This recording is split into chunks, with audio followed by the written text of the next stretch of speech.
Okay, and we're back, and it's COMP2068, week 2, lesson 2, part 2. You guys are figuring out how to collaborate with each other, and now I'm going to go to the next piece, which is, and we didn't do this really last week, but what I'd like to try and do is kind of do a Create.js little demo that we're going to do this week, right? So let's do that. Let's create a new folder for you guys. I'm going to create a new repository, right? And my new repository is going to be called COMP2068, Create.js demo for today. Okay, Create.js demo, and that's what you guys are going to look. I'm going to create the repository. Here it is. This is the URI. You should be familiar with this now, right? And I'm going to go and start Visual Studio 2013. So join me on Visual Studio 2013, please. Remember, last week, when we pull things together, we did it one time. We're going to do it again this time. So we're going to do another little boilerplate project for ourselves. Okay, so I'm going to go to new project, and I'm going to choose under Visual C#. I'm going to choose Web, and I have a few extra ones, but I want you guys to choose ASP.NET Web Application, right? And you're going to choose where to put this thing. Now it has to match up with your a repo, or you can create it in any location you want, right? I'm going to put mine under COMP2068, and it's going to be under my lessons, lesson 2, and I'm going to create a new folder called Code Archive. You can do whatever you like though on your side. Some place where you're going to store your repo. I'm going to select this Code Archive. And this is the repo location. And if you notice down at the bottom here, I've checkmarked create new Git repository. For people who are new, who haven't done this, who weren't here last week, or who are using the machines in front of you, you may not have this as an option, this create new Git repository. You might say source control or something else, right? I'm not going to call it web application. I'm going to name it the same as my online repo for now. So it's going to be called COMP2068 Create.js. I'm not sure if I did it with a capital or not. Lowercase. Create.js demo. That's what mine's going to be called. My whole project is going to be called that. My solution, if you will. I'm going to press OK here. And when I do that, it's going to say, what kind of template do you want? I don't want a template because I want to control what I'm going to have. I'm not going to make an MVC type pattern here or create a new web API or anything like that. So empty is the right choice, and press OK. And then if you haven't done your source control before, it's going to say, what kind of source do you want?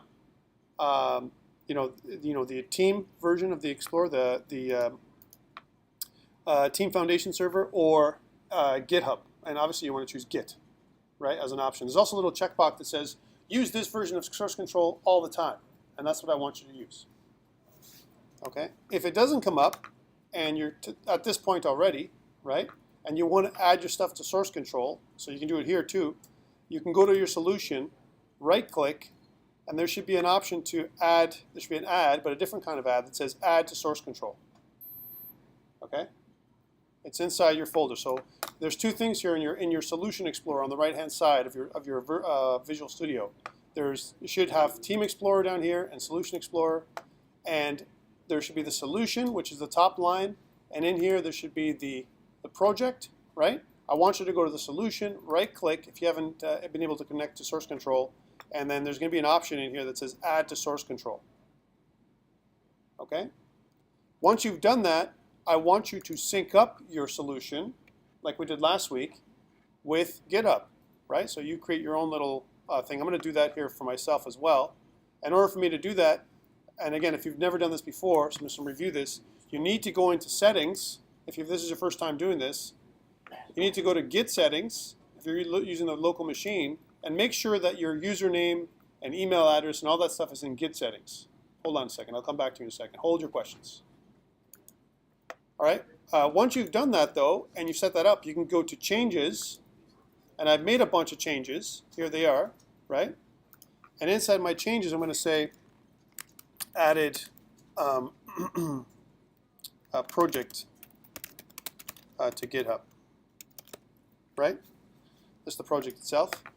And once I've done that change, I'm going to go back to home and go back to unsync commits. And then this is where unsync commits is where I can put in the name of my repo. Unsync commits. Take a look, guys. Take a look. So again, here I did my changes. After my changes, I went to unsync commits. And here it's waiting for me to put this URI, or the URL, of the repository. Well, I already have it. It's right here, right? I made my repository online. I'm going to grab and I'm going to copy this thing. You can also click on this button. And from here, I'm going to just paste it in here. And once I've done that, I click the Publish button. And if all of my settings are correct, I push up my repo online. Okay? So now I'm connected to my repo. Okay? Now my repo is going to look different than yours, right? And if you look at the one that I have now, here's my repo. It looks like this when it decides to update. Here it is. This is my repo. I've got 2 commits. If you look at my commit history, it's my initial commit that was created by Visual Studio, and then I added my project to GitHub. That's my commit that I just made. Are you guys here with me? If you're not, we'll go over it at the break. I'll do a little break in a bit. Okay, so this is where I'm at. And right now, my project, if you haven't got to that point, let's move on, because we've got a lot of stuff to do, right? So here's my little project, and I want to create my little boilerplate like we did kind of what we did last week, but a little bit more, right? So I'm going to click on my project, and remember, one of the things you're going to be ranked on when you have your assignments is, what's your folder structure like? I don't want all of your JavaScript files and your CSS files and everything in one single folder. They've all got to have their own folders. So we're going to go to Add. I'm going to go to New Folder. And inside my new folder, I'm going to put in CSS. I'm going to name it as CSS. And by the way, you cannot just make a folder into whatever this local repo is, create your folders there, and expect it to update here. It won't do that because Visual Studio has a manifest and basically has a properties for the project that keeps track of all the files. So you can't do it remotely and expect it to be updated locally here in Visual Studio. It has to be done here. Or you can manually update your properties. Or you can add in an existing item. I'm going to go New Folder. I'm going to call it Assets, right? Like last time. So I've got a couple folders, CSS and Assets. I'm going to do it again. New Folder. I'm going to call it Scripts with a capital S. Right, so here's my scripts. Under my assets, I want to put a few more folders, right? I'm going to go right-click, Add. I'm going to go New Folder, Images, because images are assets. And I'm also going to add in audio and fonts. So here's my new folder, audio. And I don't have anything like that yet, but I will.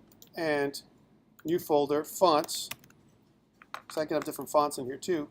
My assets are done. I'll leave it open so you can see what I got in there. And on my scripts, I'm going to right-click.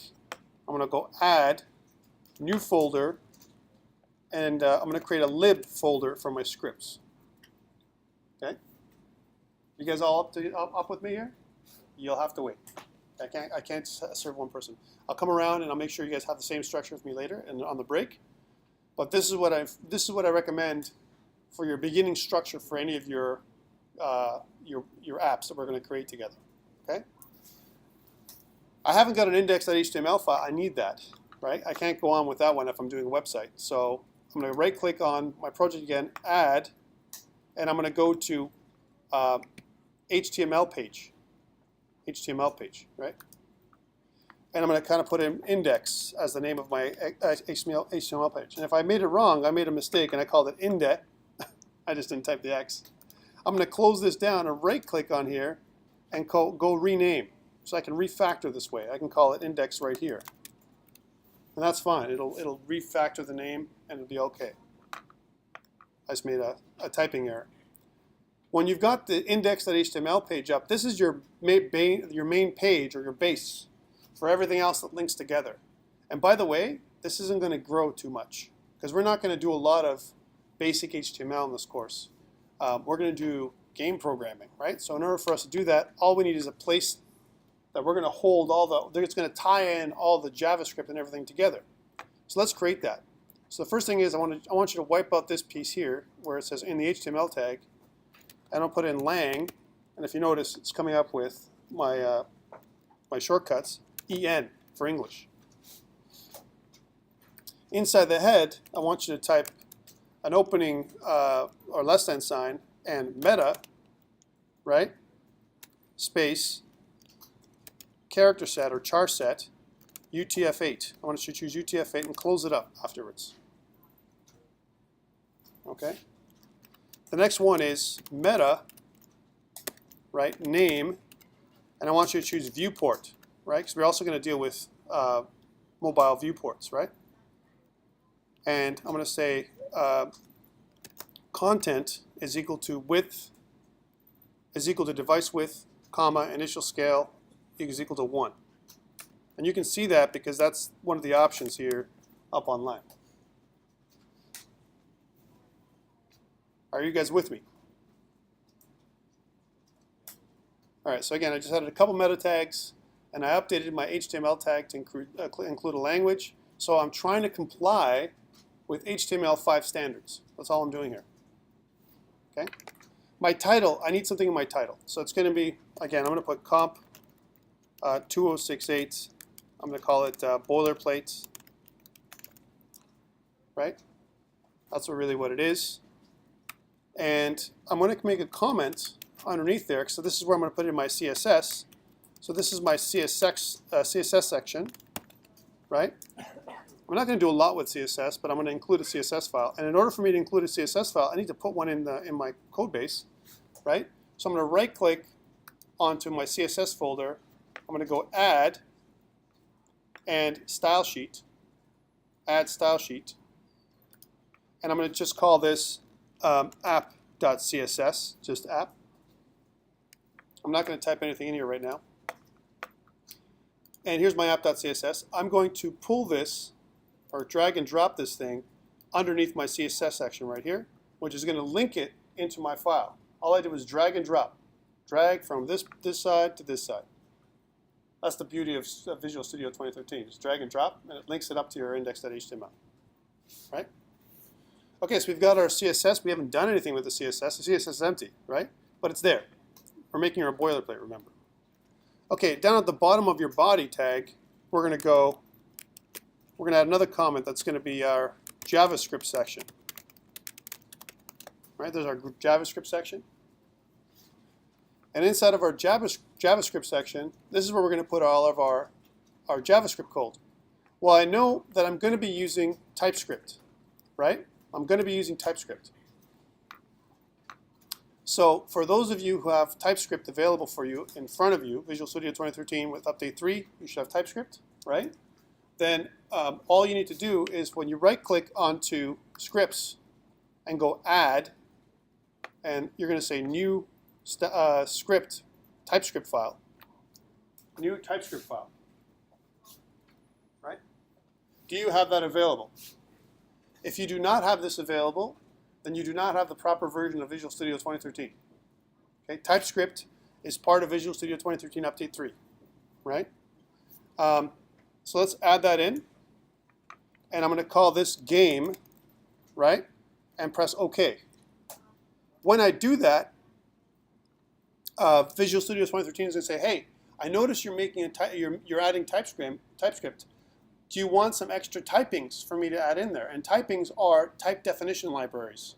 Right now I'm going to say no, right? Because I don't need them right now.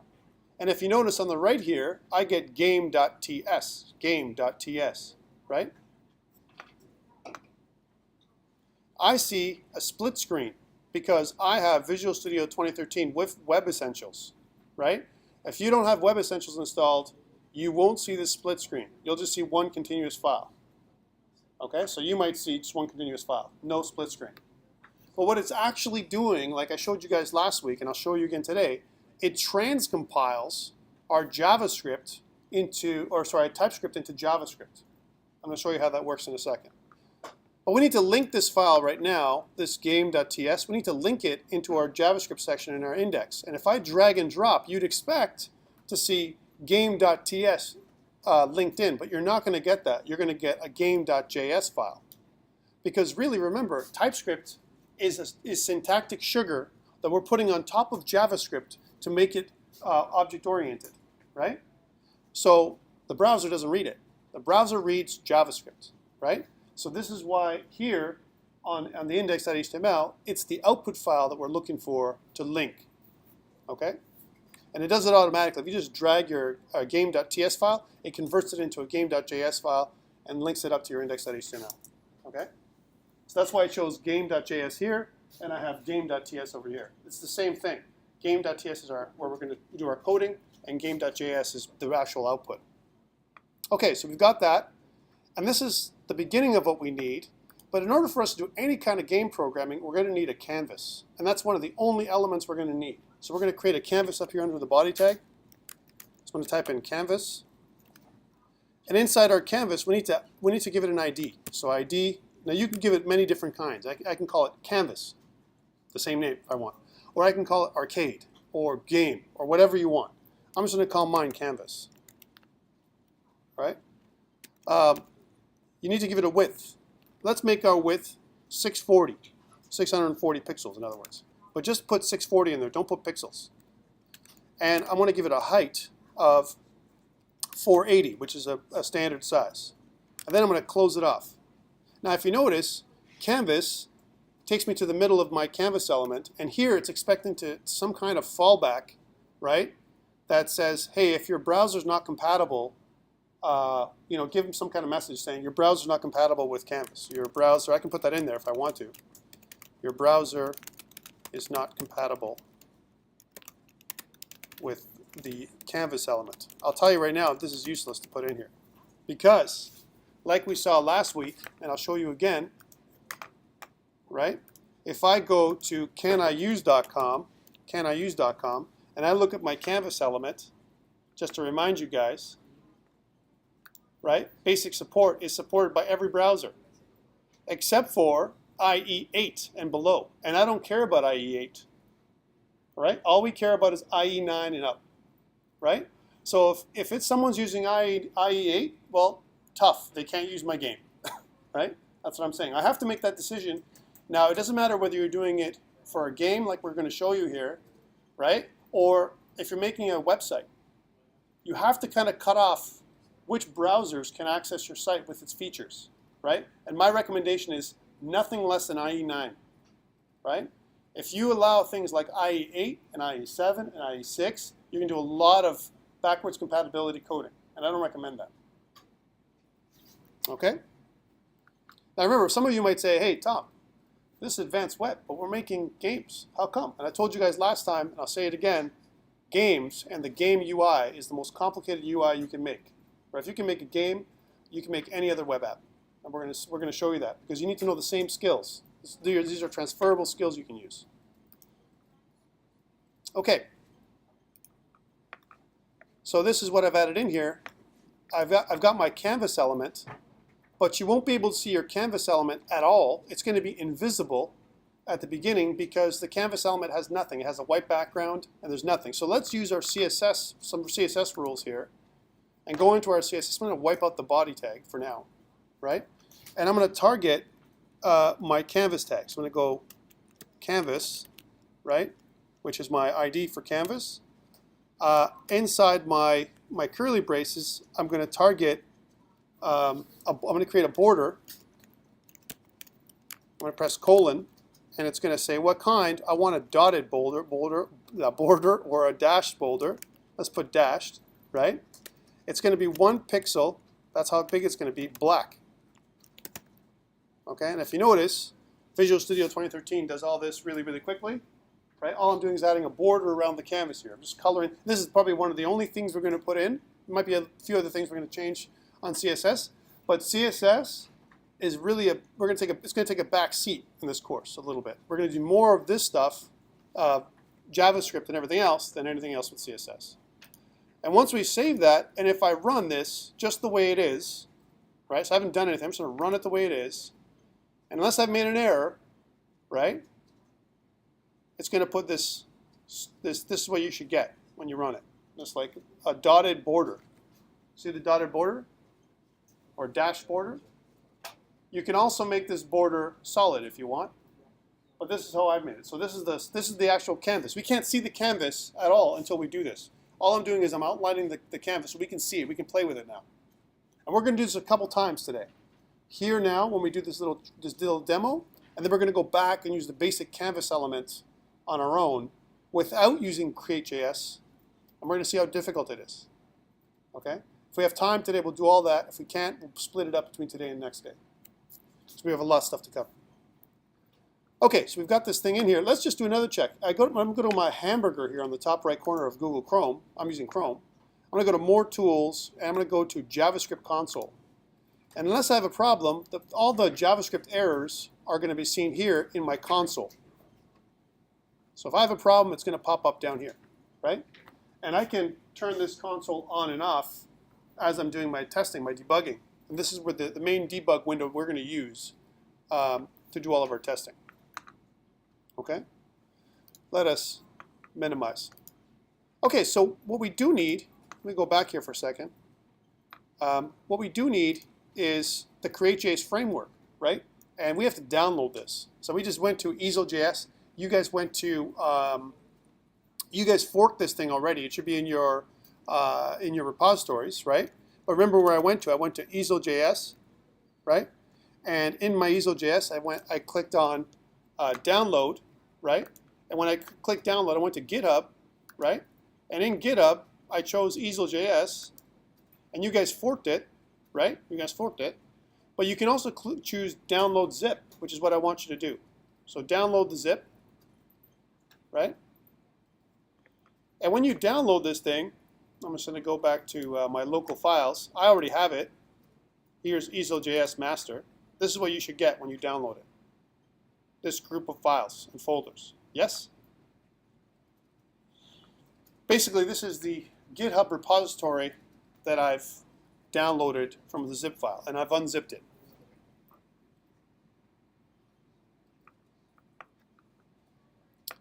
Okay, once I've got this thing now, how do I connect it? How do I connect this thing with our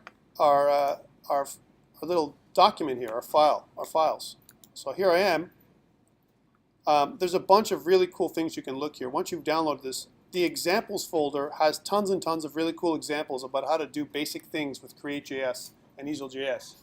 And I recommend highly that you take a look at these things when you have time. We're going to go through some of them, but most of the time it's going to be some of the things you have to learn on your own. But I don't need these things. I need the library. I need this lib folder, right? And into the lib folder, you have this easel.js-0.8.0.min.js, the minified version of the library. I want you to take this version, and I want you to drag and drop it into the libs folder, the lib folder in your scripts, under your scripts folder in your project, like this. See, I'm just dragging and dropping. Now I have my easel.js.0.8.0.min.js here inside my lib folder. You should be at this stage now. Yes? Well, this is all fine and good, but we can't use this thing unless I link it somehow into my files, right? So I'm going to pull this, just like I did last time. I'm going to drag and drop this back into my index.html file. Sorry. You can also do a preview, which I just did, which I didn't want to do. All I'm doing is previewing here. I'm just going to drag and drop this before my game.js file. Why should I put this before my game.js file? My game.js file is where I'm doing my programming. I need to access the library. I can't access these libraries unless they're before my code. They have to be linked in before my code, like this, in this order. I'm going to save my files here. It's unzipped. It just won't let me drag and drop. You have to stop your debugging. If you don't stop debugging, it won't allow you to drag and drop anything. Okay? So we should be at this stage right now where I've got it dragged and dropped. It connects. It's connected to my index.html file right now.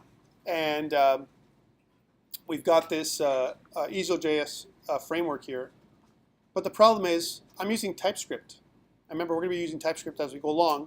Today we're going to do a little bit of JavaScript with no TypeScript, and we're going to do TypeScript as well. But in order for me to use TypeScript, I need a type definition library for any library that I bring in. Well, I got a new library here. It's called easel.js, right? So where do I get these darn type definition files? Well, there's two ways to do it. The first way is go up online and put search for definitely typed, like this. And guess what it is? It's a GitHub repository. Here's my GitHub repository for definitely typed. I recommend highly that you download this zip file because this is the latest version of all the definitely typed repositories that are up here, right?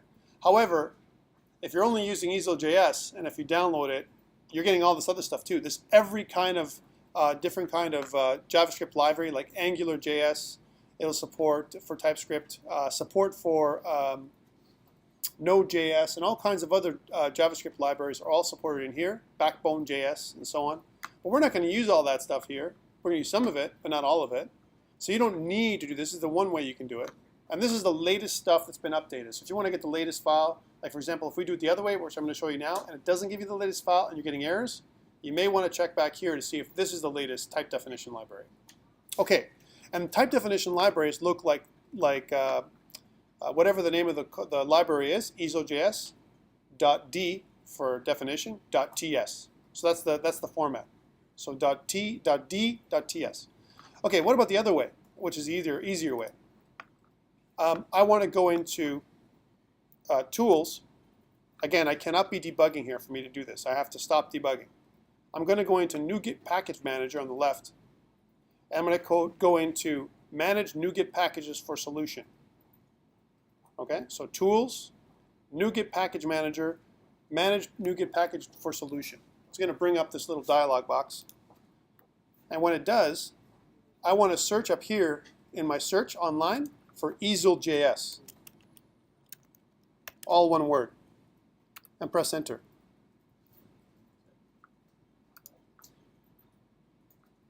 Now it's going to keep, there it is. When I do that, you're going to see this blue DT. It says, this is like type definition library, easel.js.typescript.definitely typed, which is where we got it from, right? And I want to add this in. I want to add this into my folders. I'm going to click install. What this does is it downloads the latest version that NuGet has, the NuGet Package Manager has, from my type definition library. And here's the good thing about this compared to doing it manually. It gets everything that you need that you may not even know you need, because sometimes you need more than one type definition library. In this case, I do. I need more than one. Okay, what has it done? Well, if I go into my scripts folder, and this is why we called it scripts, because Microsoft likes the capital S scripts, and this is where it puts its typings, right? So it doesn't go all over the place. This is why. In here, it's created a few extra direct folders for me. But guess what? This is still a little broken for us. So we're going to do a bit of a workaround. We're going to do this one time. And after we do this one time, we're never going to have to do it again. Right? Actually, you may have to do it again if we're going to create another boilerplate. But that's about it. Right? So what I need to do, I need to take these type definition libraries, this createjs-lib.d.ts, and drag it into your lib folder. In the same folder that you have your easel.js minified version of your code. I'm going to do the rest for all of them. So easel.js, and I'm going to do the same thing for tween.js. These are just type definition libraries. That's all they are. They're not actual JavaScript libraries. And then I'm going to kill my typings folder because I don't need that anymore. But I got to fix these. I see errors here. And the reason why I see errors here is because tween.js is saying, I'm looking for a reference path that looks like this, but that doesn't exist because I've moved it, right? So I can put this back, this createjs.lib.d.ts, by dragging and dropping into here. It's going to create a new reference path. So here's my createjs.lib.d.ts. I'm just going to pull it back in here like this. And at the top, it's going to create this new reference path. This is the one I need. If you notice, three slashes is the reference path as opposed to comments. It's a different thing than comments. It's a reference path. I'm going to cut it out here and put it where it's supposed to be and save it. Which one did you grab? createjs.lib.d.ts, right? Just drag it onto the file anywhere? Yeah.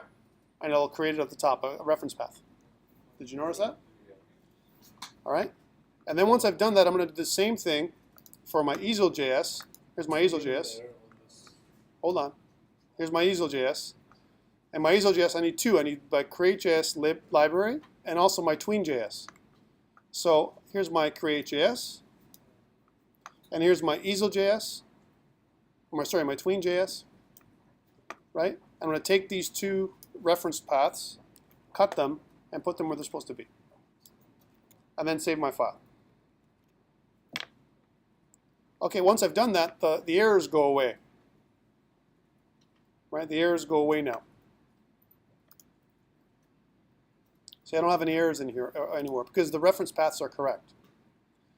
Okay, I'm almost finished, and then I'm going to do a sync up to GitHub. So worst case scenario, if I've done something you haven't seen, I'm going to share it with you, so you can always fork me. See? So that way, don't worry about it. Even if you can't do it on your own, you can always fork me on GitHub with this latest repository and get up to speed with me if you need to. Okay? Don't worry about it. And again, you can always follow this along on your own, and I recommend it. If you can't make it work here in class, follow the YouTube videos and try to get on your own, because the more often you do this stuff, the better you're going to get. Okay? And you need to do this more than one time. Okay? You cannot expect to do this one time and all of a sudden you're an expert. You have to do it over and over and over again for you to be comfortable with it.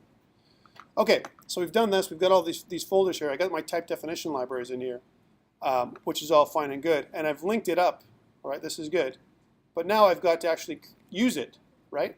And the way we test if it's usable is I got to go into my game.ts file. Here I am. Here's my game.ts file. I'm going to double click on it. And I've got these two sides. You may not have these two sides. Do you or not?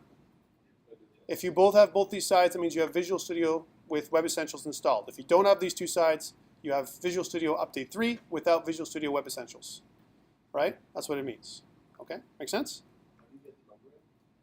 Which numbering? Oh, the numbering on the lines. I'll add them in for you.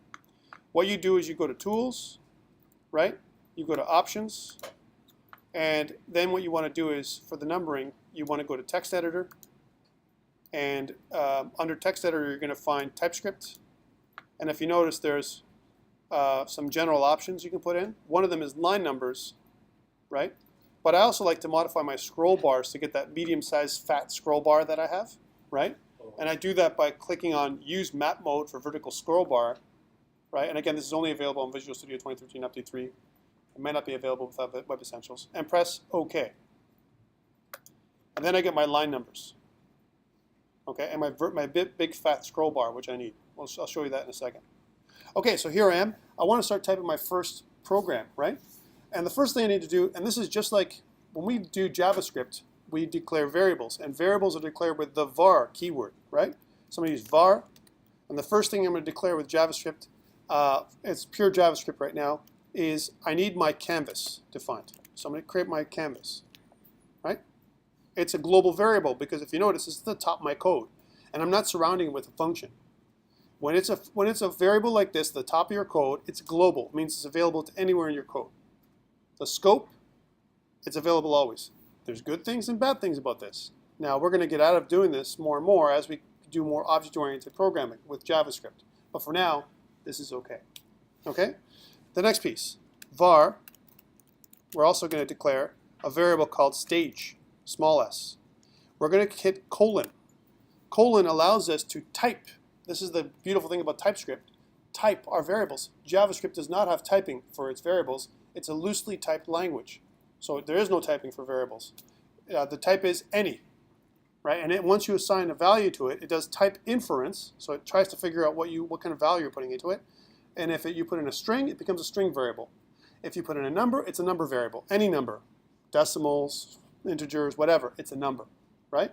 And the third one is a Boolean, yes or true or false, right? We have those things. So I can say my stage is a type of variable, but I want my stage to make a reference to the new create.js stage class that I'm going to use. I'm going to type in here create.js, and if I'm working, I'm going to get my code hinting up here that's showing me create.js as an option.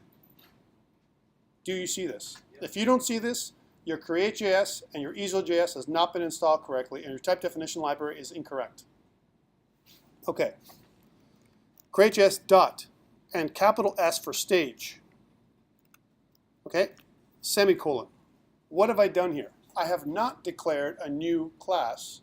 I'm not even declaring a new object. All I'm doing is making a reference to the object. I'm saying the stage is of a data type called createjs.stage.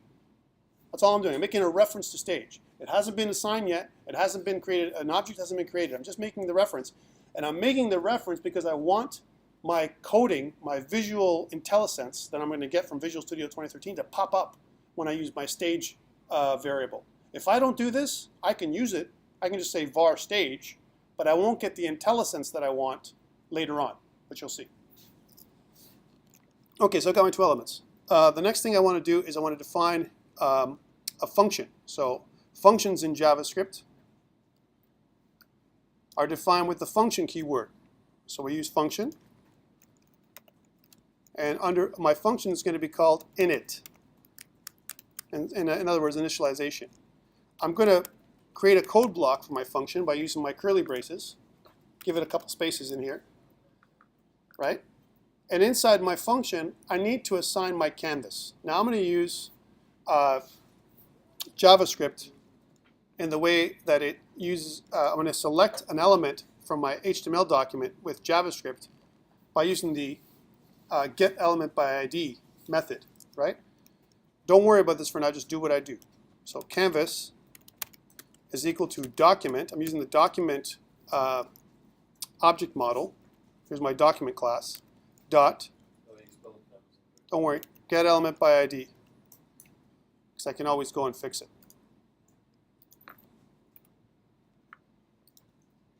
Okay, open bracket, I'm going to specify the ID of my canvas, which I named canvas, right?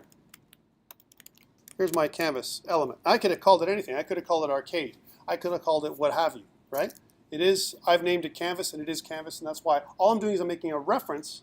I'm connecting the canvas variable with my canvas that's physically linked on my index.html page. Now they're linked, okay? Until I do this, there's no link. I can't put my canvas anywhere. And I need a reference to my canvas in when I create my stage. Okay, so here's my next element. Stage is equal to new createjs.stage, capital S. And inside there, I'm going to put my canvas element. What have I done here? I've defined a new variable called stage. Stage, right, is I'm going to start using my canvas element.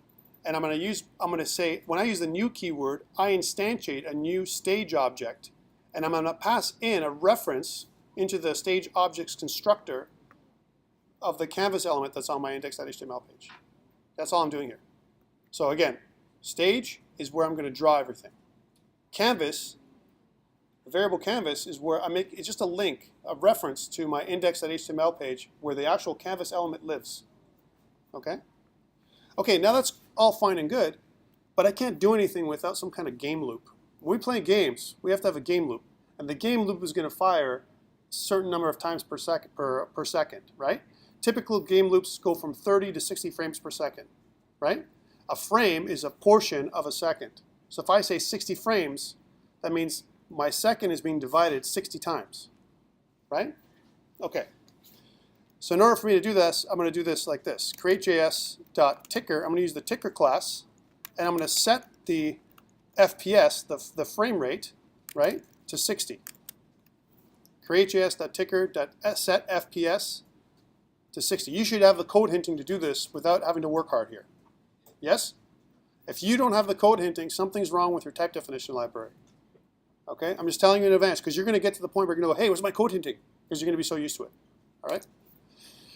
That's the first piece. The next piece is I'm going to create on my ticker class an event listener. What's an event listener for those people who've done programming before? Anybody? Hand. Yes?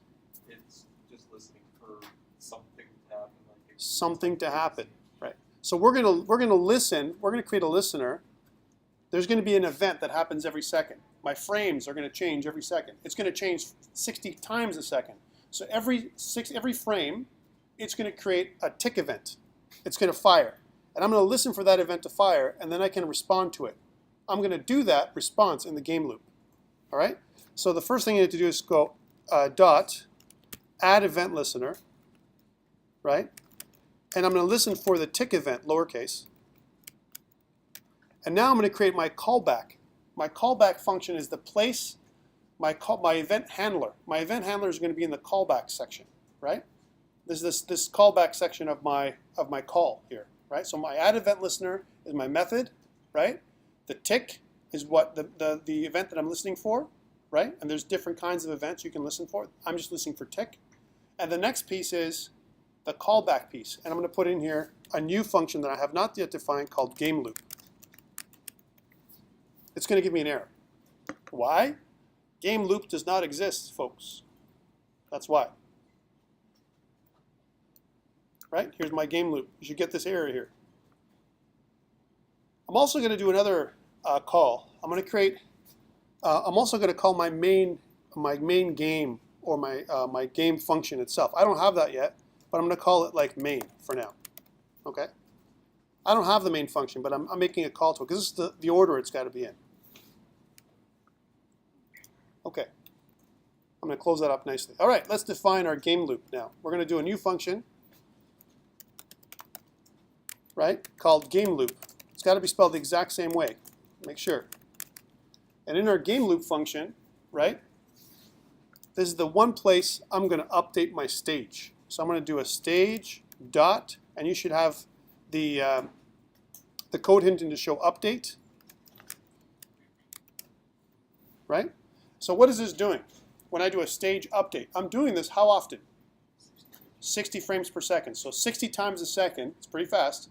I'm doing a stage update. What is stage update? It refreshes my canvas over and over again. It redraws my canvas for me 60 times every second. It's firing all the time, right? Why? This way I can do animation. This way I can replace my stuff. I can move things around on my canvas, right? And it'll redraw, erase and redraw my canvas over and over again. You're going to see that doing this manually with canvas, which we're going to do, is a pain in the ass, right? But we're going to do this way first, the nice way. And then we're going to do the ugly way. So you see what the advantage of using it is.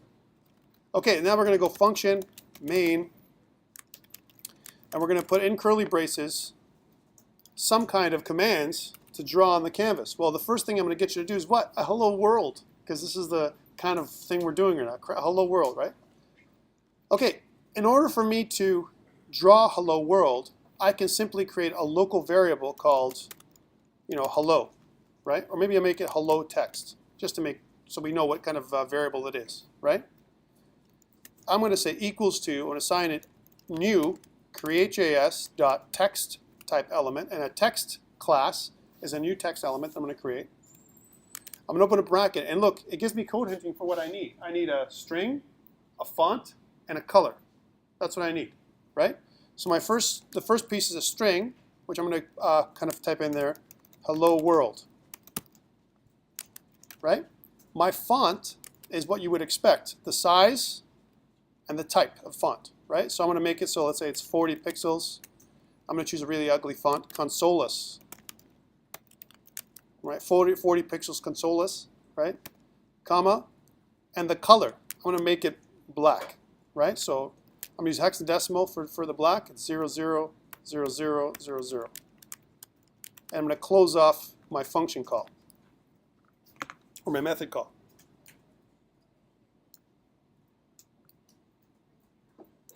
And in order for you to see this properly, see how it's cutting off here, just to make it easy for you to see, I'm going to go to Tools, I'm going to go to Options, I'm going to go to TypeScript, and I'm going to go to Word Wrap.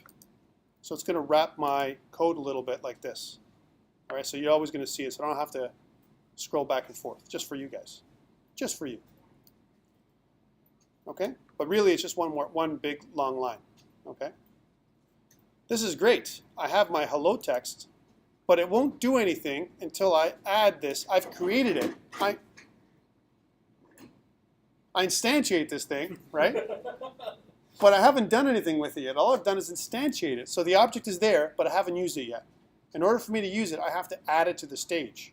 And it's really simple for me to do that. All I have to do is go here and go stage.addChild and what? Hello text, as you would expect.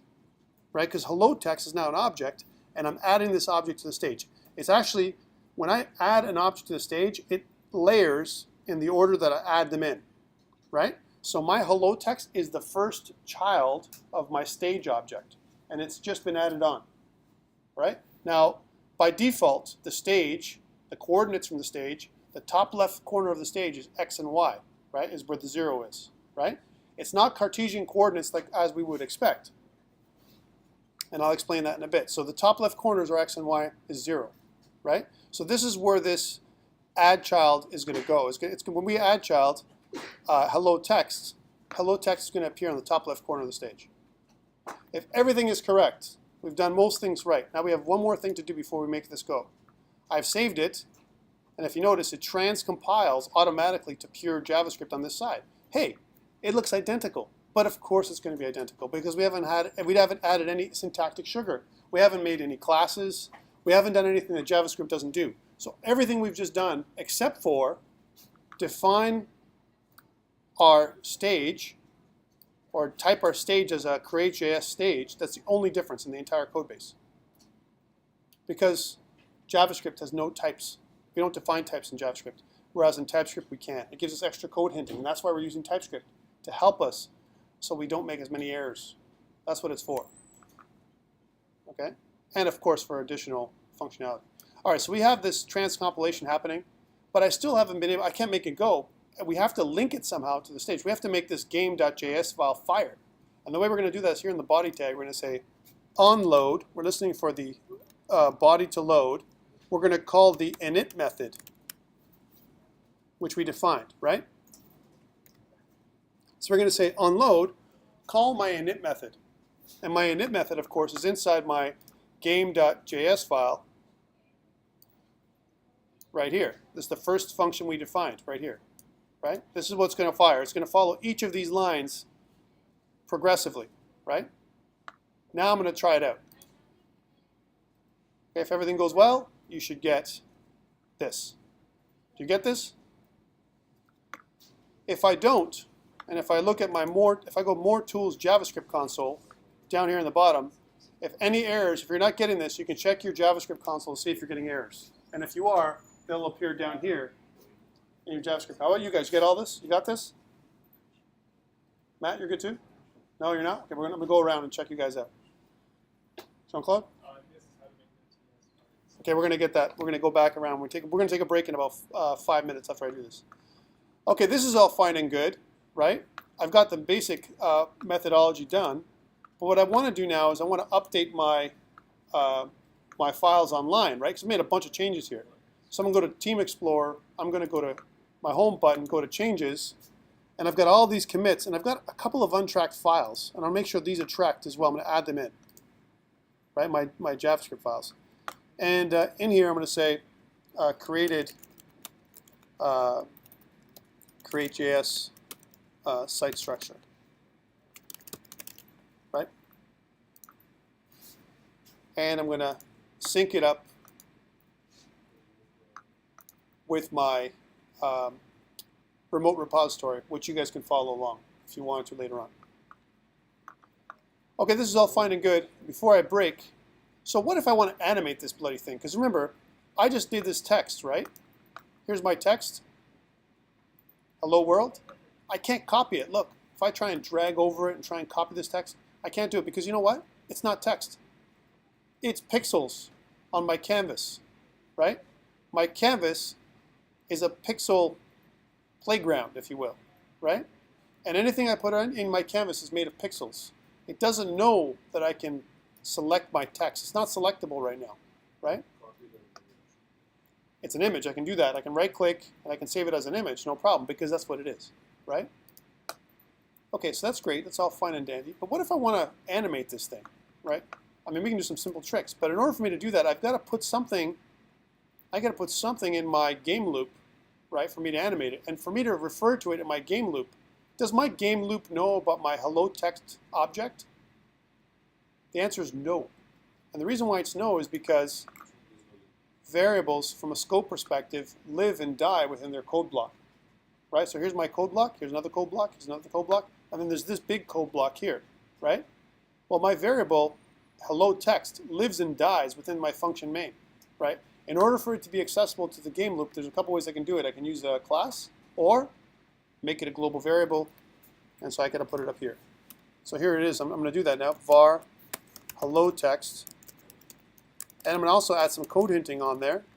It's of type create.js text, right? And now I don't have to do this again. This would cause me an error.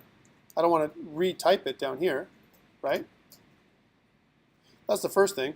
Well, in here, what I want before my stage updates, I want to put in something to my hello text. So I start typing hello text. It knows about it, and I say, well, guess what? My x coordinate is going to be I'm going to increase my x coordinate plus plus, and my y coordinate plus plus. Right? What's that going to do? If it's going to move it every frame, it's going to update its position, and then it's going to redraw the canvas with my stage update over and over again. Okay? And let's check that out. So it's going to make it go across the stream if everything goes well. I'm doing this in my game loop, right? And there it is. So now it'll move across the screen. My x and y coordinate will increase. And by the way, it'll just disappear, right? It's going to keep going forever. No, because I'm not doing any kind of border check. I'm not saying, has my text passed outside of the borders? If so, reset. I haven't done that.